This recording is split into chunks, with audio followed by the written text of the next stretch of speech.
Ito na naman po kami papuntang Ito na naman po kami papunta sa Pandisalan. Good morning sa umaga. Ayan. May sila ng Wala eh.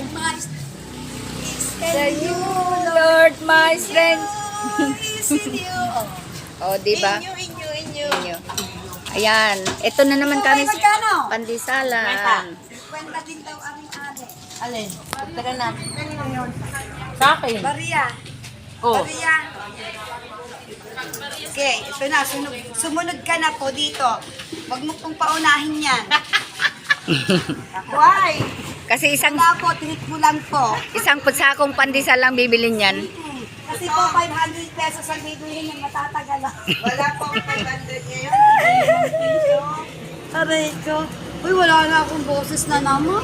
Ilan yung binili mo? 50 na po. Sunod-sunod Ay, bitin yan. kanta. Bitin yan kasi ano, Ano? si LB lang eh.